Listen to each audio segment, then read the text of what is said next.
1714, Case of the Catalans. This game going a lot better than my first game did because the table is more willing to negotiate and talk.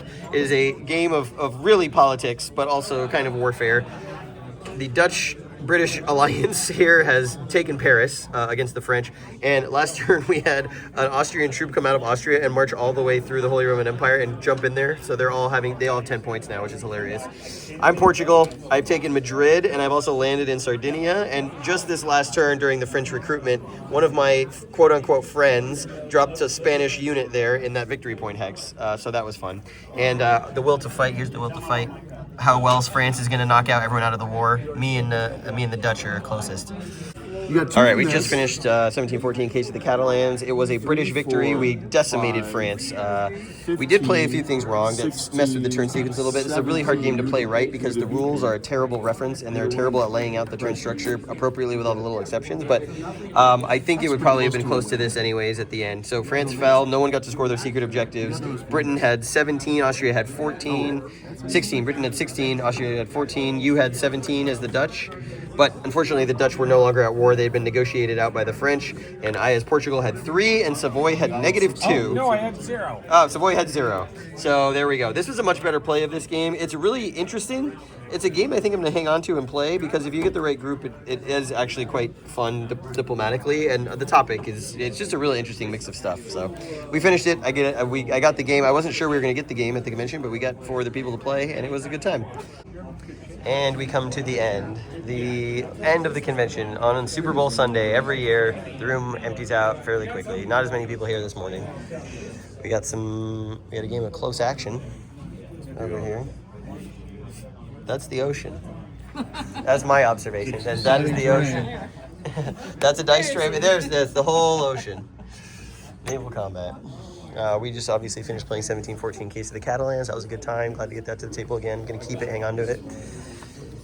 Terraforming Mars. And Napoleon's Triumph has been going all morning over here. But it's a double wide, so we can defend with both. Beautiful game. Impossible to understand. Roadkill. There's a Battlestar game this morning as well.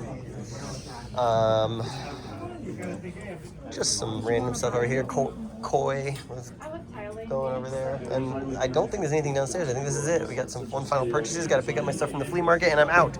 I will come back when I get home, and we will talk about Imperial Elegy, what I picked up at the con, and some other observations I have made. All right, well, the convention is over. I am back home. It was a great 5 days. I enjoy this convention. It's my favorite probably that I go to every year. It's just such a great event. Very low-key, very casual, friendly, not super intense. Everyone there is there to play games and have fun. You can usually find a game at any time if you don't have one, and just the way it's run, the schedule, everything. I love GameOn. So I just wanted to, now that I'm back, just do a couple more segments here for this final day. Obviously, 1714 Case of the Catalans was a really fun time. Can't wait to play that one again. And I think we're going to try to at the local club. Some of the folks in that game were from the area and our game there. So they enjoyed it. I'm glad of that. I do want to give you my thoughts on Imperial Elegy because I have more to say that I could do at the convention, and I will get to that in a moment. But first, let's talk about what I picked up at GameOn. I tried to be net negative on terms of games coming in versus games going out, and I'm happy to say that I succeeded. I sold probably 7 or 8 games to people at the convention for really good prices, and came back with some cash in my pocket, but I did pick up a couple coming back. So first of all, this, I guess, just released. The vendor who came to the convention had this on their table, and I have the first one. I have the Fellowship of the Ring. This is the Lord of the Rings Two Towers trick-taking game. It's a cooperative trick-taking game, kind of like The Crew, but it's set in the world of Lord of the Rings, and the artwork is pretty amazing on it. I've been playing the Fellowship one with some friends and family, and they really enjoy it. They're not really gamers, but the fact that you can bust out a round of Lord of the Rings trick-taking game in like 20 minutes, maybe even less sometimes, that it's cooperative, that it's pretty simple, but it's, but it's a trick-taking game, and so everyone kind of understands how to play a trick-taking game, which is nice, with some little creative twists, creative thematic design twists to be reflective of Lord of the Rings. I'm going through kind of a Lord of the Rings period right now, so I'm excited that they're bringing these out in different boxes. And when we finish Fellowship of the Ring, because you go in sequential order, you like play through the movies, play through the books, stories. we're going to play 2 towers. So I was really happy to pick this up there on the last day, brand new. I also won a door prize, which doesn't usually happen to me, but VUCA sent through a copy of Traces of Victory to the con. This is a new game in the Traces of series, designed by Alan Vanoy. So I think this is probably, if you don't count the stuff from 3 Crowns, I think one of the first times a new designer has taken this system, especially first-time designer for Traces of. I think Traces of Hubris and Traces of War were both games that had already been published previously, and VUCA kind of redid in sort of a deluxified version. So I won Traces of Victory, which is pretty cool. I know a buddy of mine really likes the Traces of system. I wasn't the biggest fan of Traces of Hubris or Traces of War. I always say this, but of all the games in this system, I prefer 3 Crowns' design ethos to these, but I'm willing to give this one a shot. Because it's a different designer than the original series creator, and it looks great. This is 1944. This is the U.S. 3rd and 7th Armies operation in eastern France in November of 44. So right before Battle of the Bulge. So let's do a quick unboxing of this real quick while we're doing this video. Okay, we're going to make this real fast. Traces of Victory. This is new from VUCA. Just came out. We've got the rule book. Mine is a little messed up in there. I'll have to flatten that out. So probably not going to be a big deal. Typical VUCA rulebook style, full color examples. Not too thick. This game series is actually pretty simple. And it's a chit pull series. So you're going to pull chits, activate formations. It looks like we have got 12 pages of rules. Well, maybe 11 in one column. And then we've got the scenarios. So we've got, what is this? We've got Patton's Assault, Patch's Advance, the Combined Assault. There's optional rules for multiplayer, and then some historical notes. So it looks like 3 scenarios, plus you can play it multiplayer. I'm going to have to flatten these rules out. We've got the traditional cardstock VUCA play aids. So this is going to be the reinforcement schedule for the Germans, along with their chits. So inactive, active, executed, eliminated units box. We got one of these for... this is like a scenario-specific sheet. So this is a turn track. Yeah, this looks like a turn track for the entire game. It looks like it takes place from November 8th through November 30th through December 1st. So here we can see that looks like the chit schedule. Got the weather track and the roll, air units, victory points goes up to 9, and some stuff around weather roll modifiers. So this is going to be on the other side. Okay, so one of each side is going to be one scenario. So this is the Patch's Advance Patton's Assault scenario track. I don't really understand the difference, and here's the Combined Assault. I assume the Combined Assault is both, is the full campaign, because it looks like Patch's Advance and Patton's Assault are like different wings of the attack. My World War II history in this period is not really great, so I don't know exactly what this is about. Here's the Allied player aid, a little bit thicker, a little bit taller. You got the unit arrivals. Which independent units are activated by which HQ, which is nice. One of the things I did not like about Traces of War and Traces of Hubris is that any HQ could activate any unit, so like why even do a formation game if it's going to be that way? So we'll have to give this one a shot. We got the counter sheets. Pretty standard if you have Traces of War or Traces of Hubris. Got the Americans here, it looks like. Got some Germans at the bottom. We got these round ones are the chits, so these are the command for the formation activations. Got 3 counter sheets all told. Here's some more Germans, more Americans. You got the silhouettes on the tanks. I believe, if I am not mistaken, that both of these games you can either use the tank silhouettes or you can use the NATO symbols for the armored units. Here we have control markers. Some no move before game turn 4. Some more command chits. 2 dice, red dice. Got 2 player aids here. These are sort of a cardstock fold out. Got the combat results table, the terrain effects chart. I really like the use of color here. It makes it quite easy to read. I hate it when there's a terrain effects chart. There's just white text. So this is quite nice. Here's the column shift for the combat chart. On the inside, we have got, if I can keep it open, sequence of play, action phase, turn end. Basically, you could probably play the whole game off of this chart. Here's a combat sequence. Some rules to remember there, how headquarters function, and a unit key and stuff on the back. Victory determination. Looks like it's a 1 to -1 VPs is a draw. All right, here's the map. This one has an insert. A lot of VUCA games don't, but this one does. Let's open the map up. All right, here we go. Here's the map. This is a what I'd say a 75% map, a 3/4 size map. It is only made up of 6 panels, so it's the same size.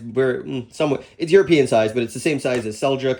If you my game, so here it's really beautiful actually. The color palette and the terrain kind of effects on the map are really nicely done.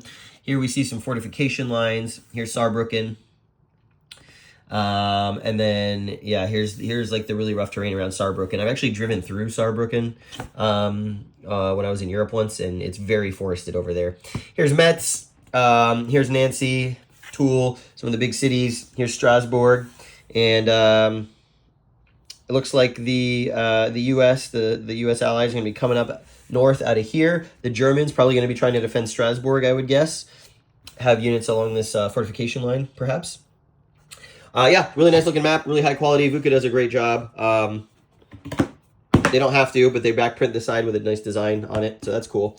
So yeah, so that is Traces of Victory. I got this as a door prize. I'm excited to play this and see what I think and see how it compares to some of the other games that VUCA has put out using this system. I know that some folks on YouTube really like this game. I know Zilla Blitz was like one of his games of the year from last year, so we're gonna give it a shot.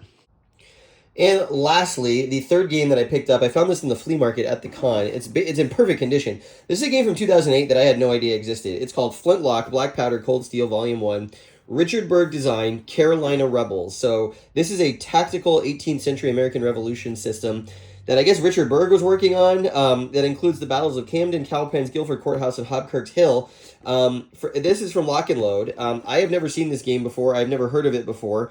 I was looking at the date on it. This is 2008. This must have been one of the earliest Lock and Load games back when it was under different ownership, based on the credits, because I feel like this is my era, you know? If you watch this channel, you know I love the 18th century. And the fact that Richard Berg did a tactical system for the Revolution, I think this was like a perfect pickup. I got it for 15 bucks.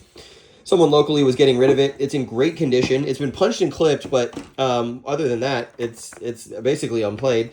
Here's the rule book and scenario guide. I looked it up online as I was standing there looking at this, and people are like, it's a really weird game. A lot of people said that it didn't really work for them. But the guy who sold it to me said it's a really unique system. He said it's something that like, it's a very Richard Bergian, like, unique take on sort of combat of this period, and that there's really nothing like it. So I was like, for 15 bucks, I'm going to give it a shot. Be good channel fodder for content. So it came punched, like I said. Here's some disordered markers. I know nothing about it. Here's more disordered markers. These are just a bunch of markers in bags. Shock, status. There's just a bunch of stuff in here. Column and line markers. Reaction, return fire. So it's tactical. It comes with some player aids. Here's like a cohesion shock status chart. So it looks like broken down by leader and how well their troops perform in battle. This is double-sided. Here's Hobkirk's Hill. That's Guilford. Here's a flight track. So presumably it works like Great Battles of History, where if an army gets to a certain flight level, you probably lose because you got the scenarios broken down with flight level here. Sequence of play. Here's tables for Guilford. Fire tables. And they're by battle, it looks like. Well, these are regular fire tables. Here is terrain effects for Camden. There's also a bunch of stuff that had been printed out, I think, by the owner of the game in here, which I don't know if it's errata. I couldn't find any errata online, and of course, this game is no longer on Lock and Load's website, so I have no idea. But here's Cowpens, tables, Camden. This was all printed material. I have no idea what this is, if it's an article, like what is going on with this. There's like a bunch of... If it's like bonus scenarios, I don't know where these came from or if they were part of the game, but they're just printed on regular printer paper. So maybe they are printed by the owner, or they were like released digitally. I'm not sure, because it came with a map that's printed here. And I don't know what part, I don't know if this is part of a map in the game or if it's like a mini scenario, but it's very forested, as you can tell. Here are the counters for the game. This came with this counter tray. Never seen a counter tray like this before. So yeah, you can see some of the American units there. You got some Lynch, Virginia rifles, skirmishing unit. I don't know what scale they are. Yeah, so here's some regiments. Looks like, so if there's, let's see, we've got a 23rd Regiment, 4th Regiment of the 23rd. So yeah, it looks like it's regimental scale, maybe. All of these battles are not very big, so this is all the counters in the game. The artwork on them is nice. I like the artwork. It kind of reminds me of Battles of the American Revolution from GMT. And then we got the maps. They're printed on like a really heavy cardstock, and they're back printed. And so this is from an era in Lock and Load when they were doing stuff like this. So here's cow pens. The map art's okay. It's not terrible. Here is Hobkirk's Hill. So this is a half-size map. Don't know what I'm getting into with this. If anyone's played this game, I would love to know what you think of it. I mean, it's a Richard Berg game, so it's either going to probably be love it or hate it. This one is a bigger map. I'm not going to probably unfold the whole thing, but I believe this is Guilford and Camden. Yeah. So let's see. Without ripping it, I hate when maps unfold like not like this. As you can see, heavily forested terrain. I'm not sure that's going to be necessarily very fun to maneuver through. The map unfolds really weirdly, so I can't do it one-handed. But here's like Guilford Courthouse. There's a road coming through here. There's the Guilford Courthouse itself. Some fencing around it. I mean, the map art is like pretty charming. So yeah, I know nothing about this. I'm going to play it on the channel sometime this year for the anniversary of the Revolution. And see what it's all about. I couldn't find any errata. I know some people have made some custom player aids that are in BGG that I might print out, but it doesn't look like it's too complicated. I mean, yeah, it's a lot of pages, but the columns are very compact and the spacing is really generous. So we'll see. Let me know if you played this game and what you know about it. Carolina Rebels, Flintlock, Black Powder, Cold Steel by Richard Berg from 2008. This was a convention find I didn't expect, but I came home with it. Let's talk about Imperial Elegy now. So I played Imperial Elegy for the first time at GameOn, and we played a full 6-player game with all new players. So we all were learning the game as we went. The group of players that were playing were mostly experienced Here I Stand Virgin Queen players. Some of them were not. And I just want to give you my thoughts after this first play. I should caveat this by saying this is not a review. This is not like my final thoughts on the game. This is my first impressions after a first play, and sort of what the things I enjoyed and some of the spots that kind of annoyed me were about the game. Up front, I will say that this is a game that is going to require repeated plays, and probably best if you repeatedly play it with the same group, just so that you can get the rules down with the same people. I think there's a lot of meta strategy to this game that has yet to be discovered. There's a really big element of table diplomacy to this, so maybe even more so than Here I Stand and Virgin Queen, just because of the way that the game is structured and how the victory conditions are tied in to what alliance you are in if the Great War breaks out. And how victory points are invisible to all players. So when you play like a Here I Stand Virgin Queen, you kind of know who's ahead because you see the victory points on the map. In this game, you really don't have any idea because each power has its own secret objective deck. And if you don't know the deck, you don't know what they might be going after. And I think with repeated plays, you'll be able to kind of get a sense, especially if you play multiple powers in the various games that you play, you'll be able to get a sense of what the powers are capable of achieving and what they might be going after by their maneuvers and moves on the board. So, first of all, I want to say the components are beautiful. This is very lovingly crafted. Everything about this game is hyper premium. Vuka did a great job. I think the artwork is wonderful. The one aspect of the visuals that I would say I think are really confusing is, while I like this map being kind of a period map, there are some very confusing things about it. So, like, there are these little... In an effort to get a geographic projection of Europe and then the colonial stuff, you've got things like, here's the Africa submap, which has different rules. However, this is considered Africa, as well as this little box here, which is like the northern African coast. This is also technically, like, as we know it, Africa, but I do not think it counts as being part of Africa in the sense of the game rules. I think only these two boxes, even though these spaces are African from a geographic knowledge standpoint. So, like, that's very confusing. And there's little things like this all over the game that, like, require constant lookups to make sure that, like, you're understanding right what it means. The naval boxes, like, another one of these things is, like, the naval boxes are the color of the port symbol represents what ports are adjacent to that naval box. So, for example, the Western Med, all these red ports here are adjacent there. You move from these naval boxes to other naval boxes, and you can see down here, it's like if you're in the Western Med, you can go to the South Atlantic. The South Atlantic naval box is down here, and all the ports on the African coast are adjacent there. From there, you can move all the way over to the Indian Ocean, which is going to be here. And then you've got, like, the Pacific Sea box. But it's, like, not... I mean, there is a thing on the player aid that, like, shows you how you can move, which is, like, very useful because the map... It's not immediately clear on the map where you can go from what port box. So this is the map of Europe. You've got 6 powers in the game. France, England, what will become Germany, Austria, Austria-Hungary, the Ottomans, and the Russians. And each power has asymmetric goals. They've got two home cards to choose from each turn that give them different like specific abilities to them, all stuff that you would recognize from Virgin Queen. Here I stand. Where this game really diverges is in the way that the systems involve allow you to do things on the map. This is a very high friction like game rule set in a way that Here I Stand and Virgin Queen are not. And I think it is designed that way to more represent the difficulty of the interlocking political sort of calcification and dynamics of sort of the early modern era through to World War I. I actually like that it's not just like a straight mechanical copy of Here I Stand and Virgin Queen. It really wouldn't make sense for this area, or for this era of history. So things like taking control of spaces. It's a multi-step process. You can't simply just take some troops and walk into a space and take control of it. You have to, if it's an independent minor power, let's say like Romania, you have to declare war on them. Then you can go in, fight a war, and take it. If it's part of if it's like an independent space, like these purple ones with like no flag in it, you first have to put influence there. So politically, you have to influence the space. Then you have to move an army in there, and then you have to spend resources to conquer the space. And then put your control marker in it. So controlling spaces on the map, taking control of areas is a much more resource intensive thing than it would be in Here I Stand in Virgin Queen. It's not just I move my army onto a spot and I control it. There's more going on here with the political nature of the 1850s through the 1920s. I really like that about it, but I do think that the high player friction is going to turn off people who are expecting to come in here and have the easy breezy time of I play a card, I move armies around the map, I gain control, I fight you, and then that's it. It's a little bit more complex than that.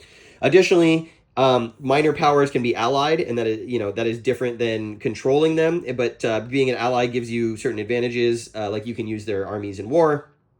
The other thing I should mention is that you can't just attack anyone at any time. You have to declare war with your cards, with your CP resources. And when you declare war, that causes other players at the table to be able to intervene on behalf of that minor if they're allied to them. It also affects the world tension track, and the world tension track will go up when there's Wars of Conquest and the card play events, and that will trigger the Great War, which is its own sort of like sub-game within this game. Most of the rules that you know about this game are thrown out once the Great War starts, and you will never go back to the game you had been playing. You will be playing a war game about the Great War with its own set of rules, which is really interesting, but it does add to the rules overhead at the table. Warfare in this game is relatively minor early on. We didn't have a lot of direct player-on-player conflict. In fact, in our four turns that we played of this game, we only had one player power attack one other player power one time, and that was when Austria-Hungary, so Poland, these four spaces. And incidentally, when you see a flag in a space that represents minority nationalities there that can rise up in rebellion or have other effects based on what power you're playing, it specifically affects the Austro-Hungarians with all of the different minorities they've got, and the Ottomans with all of the different minorities they've got in the Balkans. But essentially what can happen is a minority ethnicity can rise in rebellion, and they did so. So we had a Polish rebellion pop up in Western Ukraine. An Austria-Hungary player, seizing on that, decided to intervene on behalf of the rebels and declare war on Russia. And we had a pretty big combat sequence where Austria-Hungary defeated Russia and managed to secure the independence of Poland from the Russian Empire, which is cool that you can do that. But again, it is much more of a complex diplomatic situation that is not entirely intuitive at first glance. You're going to have to do it a couple times to understand how the different spaces function. And what it means to have a minority nationality in a space. Now, when you go to war, you get a completely different sequence of play, and much like the religious system in Here I Stand, where the papacy and the Protestant player kind of stop down the game and resolve all their stuff separately on one side of the table, and everyone kind of sits around watching, that happens here when you declare war. So when Austria-Hungary and Russia went to war, the whole game had to stop while we waited for them to resolve their combats. Now, it's not just a matter of one die roll and you fight a battle and you win. You have a whole different sequence of play. You have a certain number of resources you're going to spend on that war, and then each player in the war takes turns spending one of those resources to do an action. So you're almost playing like an extended game turn with just these two players to resolve the combat between them until you get a decisive situation. Because each of the game turns is 10 years, you can't have a war usually last turn over turn. The Great War is a little bit different, but that's, again, like a whole different game. And so I can see some players really feeling like the downtime, especially if there's a lot of player-on-player conflict, feeling like the downtime for if you're not at war, you're not fighting a battle, is going to be sort of unenjoyable. I think as you play the game more, you will get quicker at resolving it. And it will become just part of the flow of the game. But, you know, just be warned that if you don't like a lot of downtime, that is possible you could run into games with a lot of downtime. You've also got the colony spaces on the map. Again, there's a lot of rules about how you go to colonies. It's not like Here I Stand where you just play a card and throw stuff down, and at the end of the turn you see what happens. You've got to methodically move and plan your turns much more than you would in like a Here I Stand or Virgin Queen. There's a lot more processes as a barrier to player agency, which again reflects the history, I think, but also can make for a longer or more frictional game experience. There's a lot of little rules in this game. So I think the player aid does a pretty good job, but I think it fails in some very specific ways. So you've got the sequence of play. Unfortunately, when it gives you all these steps, there are some options in these steps that are not listed here that are in the rules. So when you're playing the first couple of games, you might be flipping through the rules to make sure you capture everything that happens in all of these phases so you don't miss anything. And I know we missed a couple things while we were doing it. You know, a lot of this stuff is pretty good here. Again, the actions thing here, there's just some small visual things that could have been cleaned up. So you can see that each bullet for each action is a different color. Unless you get a bullet with multiple actions here, I wish they hadn't done the blue stripes alternating like this because it actually masks some of the things. So for example, here under pacification, it makes it look like pacification is just this white stripe and then there's some stuff under it, and we missed that you can only pacify once per space per impulse. I wish that they had made all of this one section, one color, so it was very easily distinguishable as one of the actions you can take. And there's just little things like that all over the game. Here on the inside, you've got all of the war stuff, warfare, much more complicated. You're not going to use all of this all of the time, and sometimes you don't even know where some of this stuff is. So like refusing a call to war, we had to go to the rulebook because we didn't realize it was down here. More careful study of the player aid. I think when we're not trying to learn the game while playing it is better. Here's the combat results table. Again, the combat results table is kind of weird. You have these asterisks, but like it looks like the asterisk only applies to the defending side, but actually it applies to the whole combat. We had to like double check that a couple of times.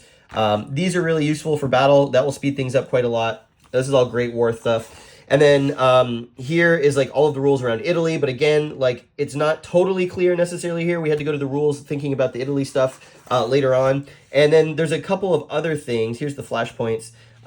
This is also on the map as well. So control of these areas with the hash marks is gives you usually an additional card or some other benefits if you control whatever the conditions are. Here on the flashpoint track, you can see the flashpoints. And what I hate that they did is that they made the title of the flashpoints alternate up and down on top of these boxes with the effect of what happens if you get what you need to control the flashpoint also alternating. So it literally, when I look at this every time, I'm like, oh, here's the Italy flashpoint. Oh, here's the 3 keys flashpoint. I'm like, what's the 3 keys flashpoint? And then I'm like, no, this is the China and Japan flashpoint and you need 3 keys. And then back here, it goes back the other way. And I just like, why would you do it that way? Like visual clarity is really important in a game this dense and this complex. So that's one of the things that kind of annoyed me. So one of the other things, one of these flashpoints is power projection. Power projection is basically how much naval influence you have around the map. Typically, Britain's going to be in the lead because they have the largest navy. But it is a bit of a laborious calculation you've got to do all the time. Anytime you move Navy somewhere else or you capture a new port in a different area, you're going to be constantly recalculating who's got power projection and who gets the power projection flashpoint. And I wish that there was an easier way to track it. I personally might start introduce some colored wooden cubes to the game for each player so they can place the cubes on their flashpoint spaces so they can just easily at a glance look at the map and say, this is how much power projection I have. So you don't have to manually recalculate it every time and then you miss one because it's based on each naval zone. So just small stuff like that. Now, I really enjoyed playing the game. There's some really cool card events in this. I really like the secret objective system. I like the asymmetry of the power as home cards. They do really interesting things. One of the downsides is that a lot of the cards have a lot of text on them. And so it's pushing the limit of what a card-driven game, the usability of a card-driven game. Some of the cards are just huge blocks of small text that do a lot of different things. Similar to something like you would find in Tanto Manta. I know one of the criticisms of that game is that some of the cards are just too much information, too much event effect on the card to be useful as a card-driven game. You might find some of that here. Part of that is because they went with a smaller size card for this game. I don't know why that was chosen, but the cards are more of a like a board game size rather than a poker size. So there's less space to work with in general. All right, the rule book. The rule book is extremely comprehensive. There's a lot going on in this rule book. I think it's mostly very well written. The problem I have with it is that it is very, very bad as a reference. And there's very critical bits of information that are found in like a sentence in the middle of one of these paragraphs. And if you don't have it committed to memory, you are going to struggle. Now, again, Tanto Manta had that as well.